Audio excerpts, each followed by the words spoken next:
আপোনালোকে ইতিমধ্যে গম পাইছে যে আমাৰ পাৰ্টি ৰূপণ কাবাঙৰ পঞ্চম ত্ৰিবাৰ্ষিক অধিৱেশনখনি আমাৰ তেলাম জামজিং জুনাইত 16, 17 আৰু 18 জানুৱাৰী তাৰিখে অনুষ্ঠিত হ'বলৈ গৈ আছে আৰু উক্ত অনুষ্ঠানত আমাৰ বিশেষ কিছুমান কাৰ্যসূচী আমি হাতত লৈছোঁ।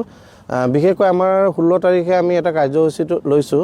আমাৰ পাৰ্টিৰ বংশৰ 15 বছৰৰ ওপৰৰ ল'ৰা ছোৱালীবিলাক তেওঁলোকৰ মাজত এটা প্ৰতিযোগিতা, বিভিন্ন ধৰণৰ নৃত্য, গান ইত্যাদিৰ প্ৰতিযোগিতা অনুষ্ঠিত হ'ব।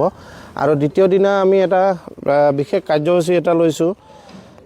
এই কাৰ্যসূচীটো হৈছে যে আমাৰ 25 বছৰ দিন ধৰি পাৰ্টি ৰূপণ কাবাঙক নেতৃত্ব দিয়া লোকসকলক আমি সম্বৰ্ধনা জনাম আৰু তাৰ পৰৱৰ্তী সময়তে আমি 12:30 মান বজাত 17 তাৰিখে আমাৰ এটা বিশেষ কাৰ্যসূচী আছে। এই কাৰ্যসূচীত আমি গোটেই ভাৰতবৰ্ষত বা পৃথিৱীৰ য'তেই পাৰ্টি নাথাকক, যিসকল প্ৰতিষ্ঠিত হৈ বাহিৰত বাস কৰি আছে আৰু লগতে আমাৰ ইয়াত যিসকল পাৰ্টিৰে সুনাম গঢ়িবলৈ সক্ষম হৈছে তেওঁলোক সকলোকে আমি মাতি পঠিয়াইছোঁ আৰু সেই অনুষ্ঠানটো আমি ৰাখিছোঁ যে সম্বৰ্ধনা ও মুকলি বাৰ্তালাপ অনুষ্ঠান বুলি আমি এই অনুষ্ঠানটো ৰাখিছোঁ। তাৰপিছত আমাৰ শেষৰ দিনা আমাৰ এটা বিশেষ কাৰ্যসূচী আছে। তাত এই কাৰ্যসূচীত আমাৰ এখন স্মৃতি গ্ৰন্থ উন্মোচন কৰা হ'ব।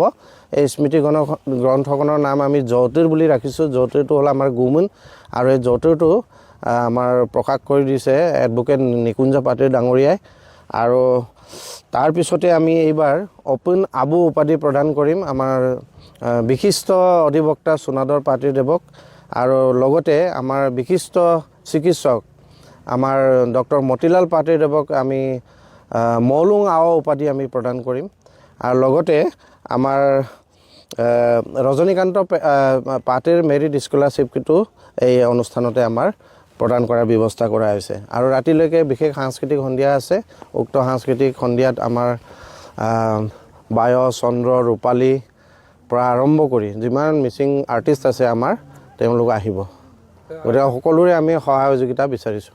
আয়োজক সমিতিৰ লগত কোনোবাই যদি যোগাযোগ কৰিব বিচাৰে, যোগাযোগ কেনেকৈ কৰিব? আয়োজক সমিতিৰ লগত যোগাযোগ কৰিবলৈ হ'লে আমাৰ আছে মৃণাল পাটিৰ আছে আমাৰ, তেখেত হৈছে আমাৰ কাৰ্যকৰী সভাপতি ৰিচিপশ্যন কমিটিৰ, আৰু লগতে আমাৰ অচিন পাটিৰ